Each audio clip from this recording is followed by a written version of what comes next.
Dua yang saya kutip. Satu, ahli hukum yang baru saja menjadi profesor beberapa bulan lalu, Prof. Zainal Arifin Muchtar, Oh iya. mengatakan pemberantasan korupsi kita hanya drama. Bayangkan dulu di zaman Jokowi, kasus di KPK, polisi Budi Gunawan dilimpahkan ke kejaksaan lalu SP3. Sekarang kasus jaksa Febri Ardiansyah dilimpahkan ke kejaksaan. Lalu entah akan apa, KPK hanya jadi cameo. Waktu tidak membuat belajar, kita makin bodoh. Saya sepakat dengan dia. Tapi kalau untuk lebih menganalisanya lagi, bagaimana, Prof? Ya, faktanya ada kekeliruan besar yang dilakukan oleh Presiden Jokowi ketika dia menjadikan KPK tidak dalam posisi sebagai lembaga yang bebas, tapi dijadikan eksekutif. Ya, itu karena kesalahan seharusnya besar. KPK itu independen. Independen. Makanya kesalahan besar yang dilakukan oleh Jokowi, dan saya tidak tahu latar belakangnya apa, adalah menetapkan KPK sebagai bagian dari eksekutif. Yang sampai sekarang juga Firly Bahuri, entah kemana. Entah kemana. Iya kan? Bahkan saya dengar waktu itu Kapolda DKI mengatakan tunggu dulu ya, paling lama 3 bulan lagi persoalan Firly Bahuri ini akan selesai. Sampai dia pindah tempat nggak selesai sampai sekarang sudah berapa tahun rasanya ya, Bro? Iya, jadi persoalan ini yang seperti ini akan menyebabkan kita paling tidak, dan seperti yang dikatakan oleh siapa nih, orang Bugis, mengatakan lembaga yang paling tidak yang tidak dipercaya itu lembaga hukum justru. Said Didu ya? Said Didu. Dia katakan di Rossi juga kalau tidak salah, dia katakan lembaga yang paling nggak bisa dipercaya itu lembaga-lembaga hukum. Nah, kalau itu yang terjadi, negara ini mau dibawa kemana? Tapi kalau dari poin tersebut memang ada poin yang valid dari situ ya, Pak? Iya, apa yang kita bertengkarkan sekarang itu bagian dari itu kan. Iya. Nah, tapi menurut Prof. Anar bagaimana nih perkembangan lembaga-lembaga hukum kita ini? Iya, Pak Mahfud sendiri katakan bahwa rencana untuk melakukan perbaikan di lingkungan polisi ternyata cuma bohong aja. Sudah diberikan 1.000 halaman. 3.000 malah. 3.000 halaman, tidak ada apa-apa tuh. Lalu mau apa kita? Kita tidak berada di sana. Orang yang berada di sana aja sudah ngomong seperti itu. Tapi kalau dari Prof. Anhar yang belajar dan punya pengalaman tertentu, solusinya bagaimana, Prof? Untuk lembaga-lembaga hukum kita ini. Kembali menggunakan semua apa yang seharusnya kita gunakan dalam menyelesaikan persoalan. Persoalan hukum kita selesaikan dengan aturan hukum, persoalan politik kita selesaikan dengan aturan politik sebagaimana yang kita sepakati bersama berdasarkan aturan, ekonomi juga seperti itu. Jadi intinya mari kita berusaha kembali untuk mengelola republik dan bangsa ini berdasarkan apa yang telah kita buat, aturan-aturannya dan sebagainya, dan mari kita terbuka untuk melihat proses-proses pelaksanaan pengelolaan itu berdasarkan atas hak kewarganegaraan kita dalam sebuah negara yang dikatakan demokratis. Hanya itu intinya. Ini dari Mbak Bivitri Susanti. Peristiwa seharmal sehari semalam kali ini mengingatkan kita dengan peribahasa gajah bertarung dengan gajah, pelanduk mati di tengah-tengah. Gajahnya warna coklat dan hijau, yang mati di tengah adalah warga. Iya. Artinya yang dirugikan adalah sepakat saya. Artinya, tapi begini, mari kita, saya sepakat dengan itu. Tapi kita jangan perbesar persoalan seakan-akan antara dua gajah sedang berkelahi. Iya. Tapi mari kita kembali bahwa kita menjadi negara merdeka dengan berbagai perjuangan dan darah, dan sekarang setelah ini negara ini berada di dalam tangan kita, mari kita melakukan pemikiran ulang bagaimana kita semua harus berpikir untuk mengelola negara merdeka ini, bangsa merdeka ini, menuju kepada tujuan untuk apa kita menjadi bangsa merdeka dan menjadi bangsa yang bersatu. Itu aja kalau saya. Ya, ini selesai. kita sebelum masuk ke lanjut kasus korupsi berikutnya, Prof. Tapi untuk korupsi Febri Ardiansyah dulu, dari yang kita bicarakan ini, apa kesimpulan dan mungkin solusi dari Prof. Anhar sendiri menurut pemikiran Prof. Anhar bagaimana? Artinya saya sederhana aja kok.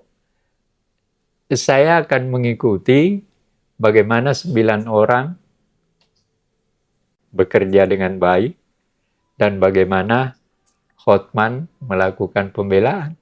Hanya itu yang dapat kita lakukan. Kita lihat perkembangannya lebih lanjut. Mungkin balik lagi, kita jangan terlalu ikut campur dengan drama-drama yang ada di luar, ada ya, Prof. urusan, saya tidak mau. Iya, tidak mau. itu maksudnya kita jangan ikut campur gitu. Iya. Masyarakat juga seperti itu.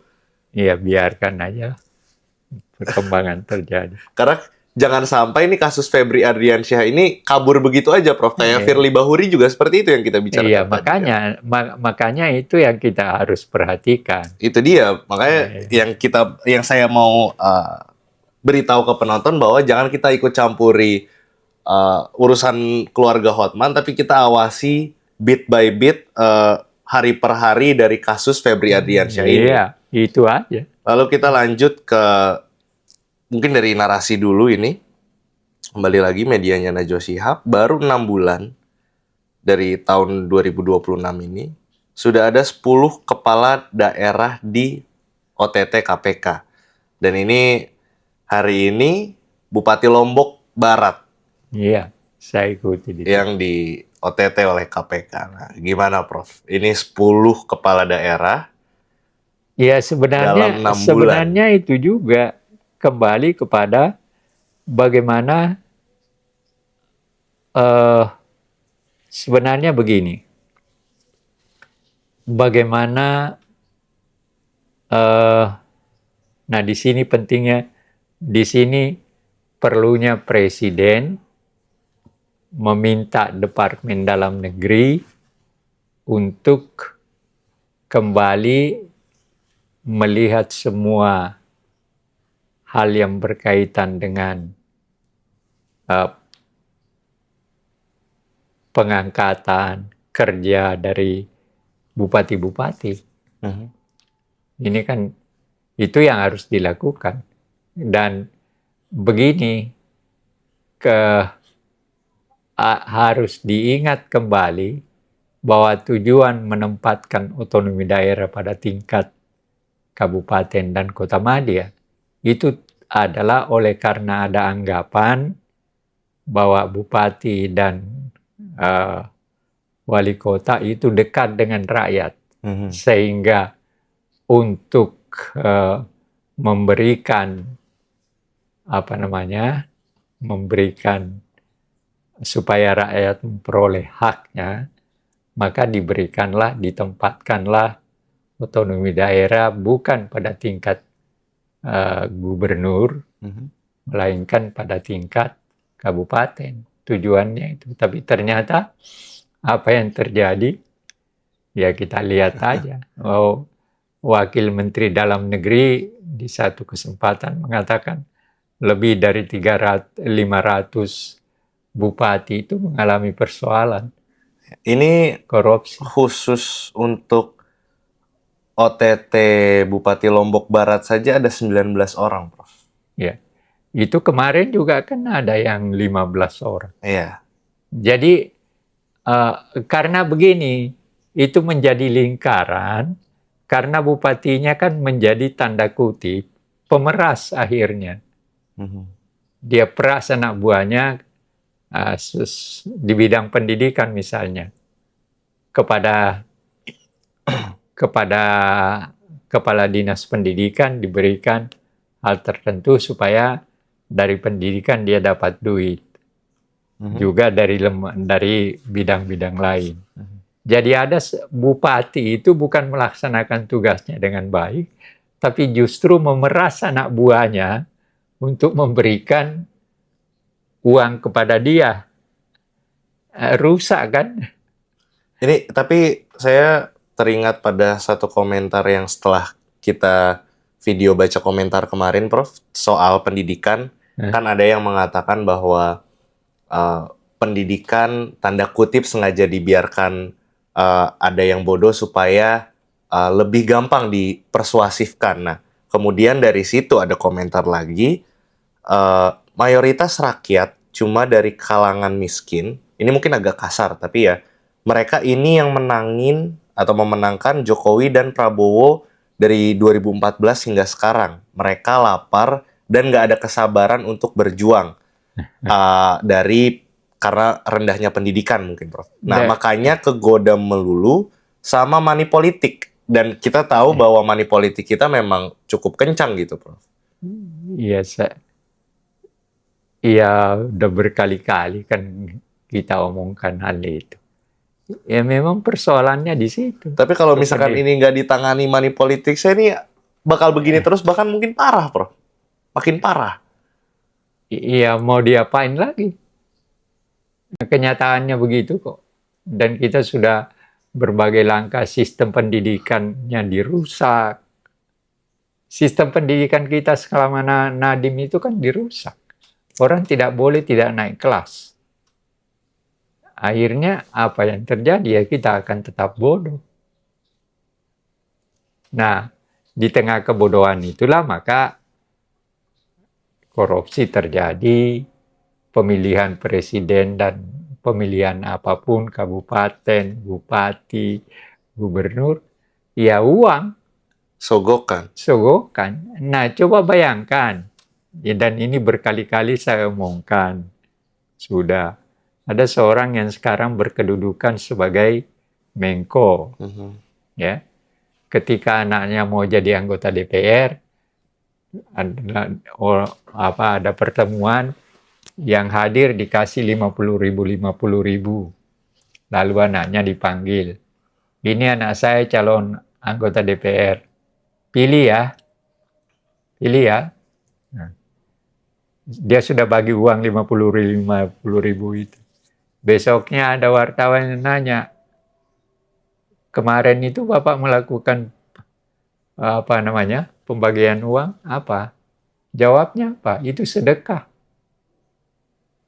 Jadi narasinya diputar balik gitu ya, Prof, ke ranah. Artinya jawaban itu ya jawaban pembodohan sebenarnya. Masa kalau dia memahami Islam yang namanya sedekah ikhlas. Sedekah itu jangankan kan tangan kiri tidak boleh melihat ketika tangan kanan memberikan. Tapi justru dia ngomong seperti itu. Tapi ini itu, Prof. Maksudnya ini sudah 6 bulan, 10 kepala daerah. Kita apalagi masyarakat juga sepertinya pesimis dan butuh jawaban-jawaban solusi ya. Walaupun kita juga beberapa kali di video-video sebelumnya juga sudah Prof juga sudah mengatakan solusi dari Prof Anar sendiri. Tapi melihat lingkaran setan yang terjadi dengan money politics bahwa kepala daerah harus memiliki biaya tertentu yang nanti ketika dia menjadi kepala daerah tersebut harus mengembalikan uang tersebut ya gunanya adalah korupsi gitu. Tapi dia kan sudah hitung bahwa tempat bupati dan wali kota itu adalah tempat korupsi. Dia kenapa tahu masih mau gitu ya? Iya, dan dia mau karena apa? Karena dia akan korupsi juga kan. Nah, caranya gimana? Ya minjem. Nanti setelah duduk baru akan dibayar. Kan jadi harinya menjadi bupati itu bukan tujuan utamanya untuk memperbaiki keadaan rakyat. Melainkan memang sudah ada niat untuk menjadi alat korupsi.